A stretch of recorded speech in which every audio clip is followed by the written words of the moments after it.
Hello everyone, Storm here, and today I'm dropping part 2 of What If Shane Killed Rick. After leaving you guys off with such a cliffhanger last time, I thought it would be kind of unfair if I kept you waiting for the next part, so I hope this drops pretty quickly. We took a much different path with this What If than most people who have covered it or even thought of it have done, so I'm interested to see what you guys think going forward, especially now that we've already set up so many changes in the last part. But with that being said, if you guys liked the video, make sure to like the video, share it around, and whatnot.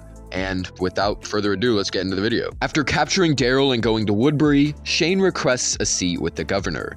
He has some key info that he might like to have. Before he unveils that information though, he tells him first that Merle is dead. Michonne killed him.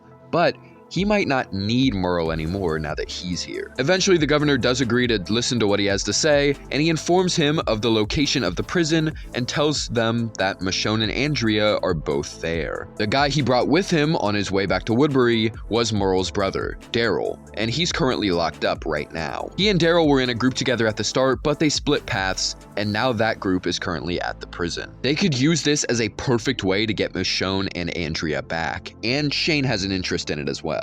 He wants Carl. Philip thinks on this, asking what Shane thinks they should do. He replies that they should use Daryl as bait, then take the people he wants. Some sort of trade. The governor asks how he's supposed to know it's not a trap from Shane, and Shane had literally just tried to turn everyone against him as he's run with that group before. To that, he replies that he doesn't know how to make him trust him, and in all honesty, he doesn't care. But their goals here are connected, and with his help, they can achieve them. I do think that the governor would take some time to think on it as he hadn't fully turned just yet, which would take a couple days. They know with Daryl missing, Andrea and Michonne will probably mention that he could have been taken by Shane or someone else since they encountered him on the road. And yeah, this is precisely what happens. But a good note is that Tyrese's group are welcomed into the prison thanks to Rick not being there and going insane. So now the prison group has Tyrese, Sasha, Alan, and Ben, and with Shane and the governor possibly teaming up, it's good that they didn't go to Woodbury this time. The group going to get Daryl back would be Michonne, Andrea, Oscar, and Glenn. It was a 4-person squad originally, so it would be here too.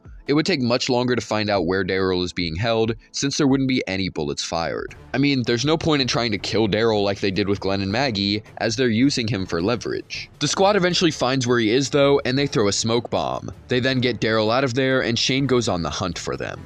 Daryl isn't injured at all since, yet again, there'd be no reason for it if he's their leverage. Oscar dies in this fight, but the rest of them make it out of there, except for Andrea, who goes back to find out where Michonne is, as she had disappeared earlier. To her surprise, Michonne is engaged in a battle with the governor, stabbing his eye out with her sword. Luckily for him, Andrea is able to stop her by telling her that there has to be some way they can work this out. They can't keep on killing each other. Even after Shane exposed him for everything, there's blood on both sides now. Michonne cut his eye, killed his Walker daughter, and killed his men.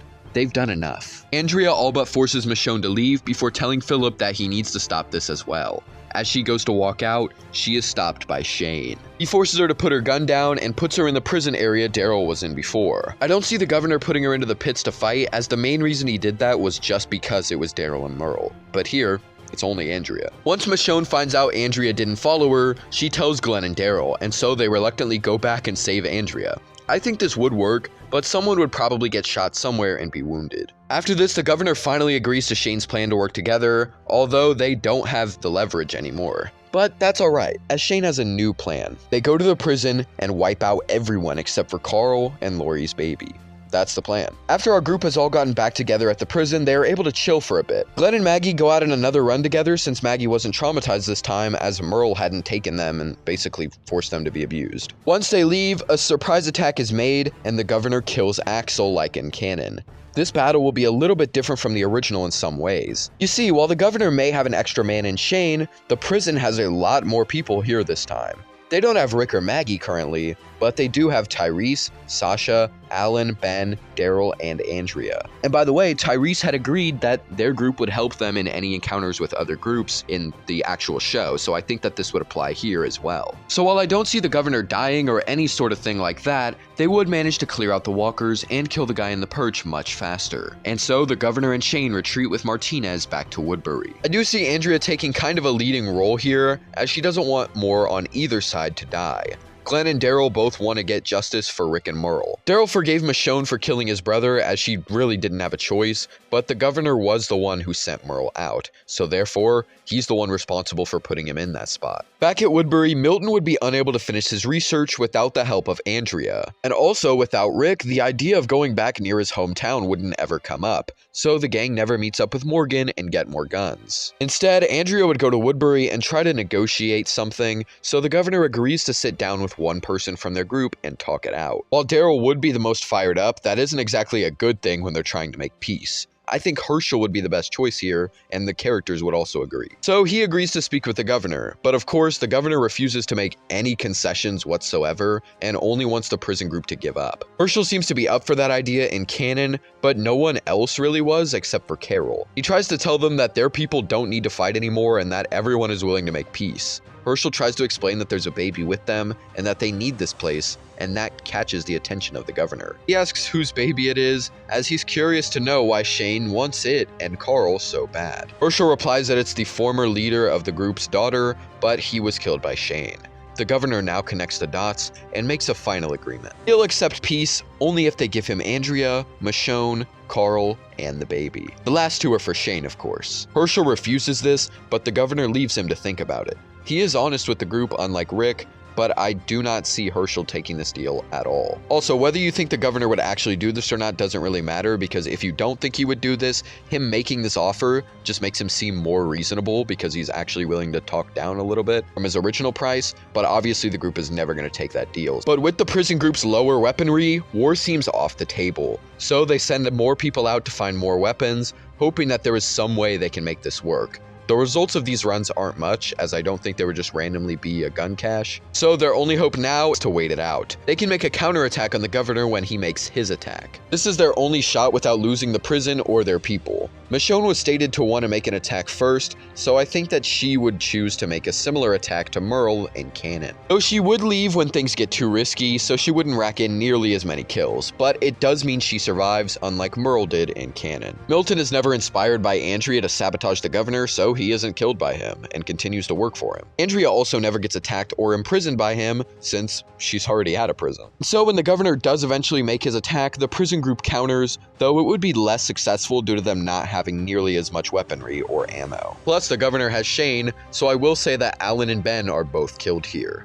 They died in the canon season 3, so having them killed first makes the most sense. At the end, Philip retreats and guns down all of his men except for Shane and Martinez. But I think Shane will see this as an incredibly stupid idea. These people were a strong army, gunning them all down was such a waste on so many levels. So as the governor continues firing, another gunshot rings out. The governor quickly slows his firing down and grabs at his stomach, which is now spewing blood. Philip turns to see Shane holding his gun as he falls to the ground. He then dies, and the few that remain praise Shane. To this, he replies by saying that he will be their leader now and that they should go back to Woodbury. They do so, and this means that Woodbury stays intact in this version of events, and now Shane is the new governor. With this, he quickly decides how to make another attack, as the group must be low on ammunition now, otherwise they would have been able to stop them from killing those two guys, Alan and Ben. So Shane goes to the prison and basically just kidnaps Michonne and Herschel. This is very similar to what the governor did in season 4, only it's happening much earlier. And this will have some unintended consequences later on. Shane now leads a hostage situation to get them to make a trade. He doesn't care about Michonne or Andrea anymore.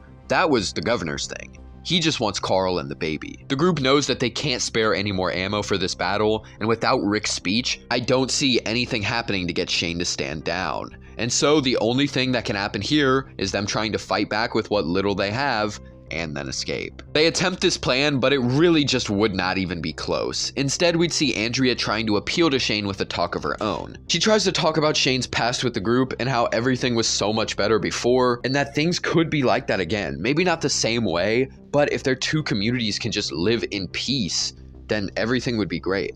Keep in mind, Woodbury isn't even destroyed. Nobody went back and got all those guys. Everybody's still there. So they don't even have to do the we can all live together thing. They can just live apart and not hurt each other. It fails, so Shane kills Herschel and Andrea is shot in the leg. Shane eventually pushes the attack and finds Andrea on the ground, trying to make her surrender, but she fights him. This forces him to fight back, and she's not going to be winning that fight at all. Shane will beat her down until she can't fight back anymore. Kinda brutal, but at this point, Shane's losing his marbles, so bro does not care. Tyrese would be killed by 2 soldiers since Lizzie and Mika aren't there to defend him. Kinda sad to say that, but they were really important to keeping him alive in season 4. Since Shane beat Andrea down already, when Michonne attacks, he's gonna be ready to fight back. This leads to her being shot in the shoulder as well, and Shane being cut slightly on the leg. The two ultimately end up stalemating, and Michonne tries retreating with the wounded Andrea. But this fails, and Andrea is shot fatally, forcing Michonne to leave her behind. Because the prison flu hasn't happened yet, Glenn would be okay, and will escape with Sasha and Maggie. Also, since Carol hasn't been exiled, she would be with Carl and Judith. And so with that, the group has all retreated, leaving a ruined prison. Without Tyrese, Lizzie, or Mika there, having Carl and Carol take up Judith is kind of the best option. They can be in that group. So now that Shane has achieved victory, he takes his people back to Woodbury and focuses on the prosperity of his new home. After the war with Woodbury, our prison group is left in more shambles than in canon. But because there's fewer of them, they kind of flock together a little bit easier. Our groups are Glenn, Sasha, and Maggie, Carol, Carl, and Judith, Daryl, and Beth, and lastly, Michonne and Michonne, it's just her. And of course, we've got Shane, Martinez, and the Woodbury group all still alive and well and preparing to set up the prison as some sort of extra base. But with all that said, we've covered quite a bit already, with Season 3's ending basically being the equivalent of Season 4's mid-season finale. So what's in store for our group now that they're leaving a whole 6 months earlier? Will they still encounter the same groups, or will things be different? And what will happen with Shane as the new governor of Woodbury and now with the prison at his disposal? Well, I guess we'll have to find out in part 3. But anyways, guys, if you guys enjoyed this video, please be sure to like and subscribe and do all the other things because it really supports the channel, and I really want this series to do well because it's kind of a big, it's a big one. But as always, tell me if you like this part, tell me what you think will happen next, comment your requests for future videos, and subscribe. Thank you for watching. Have a great day.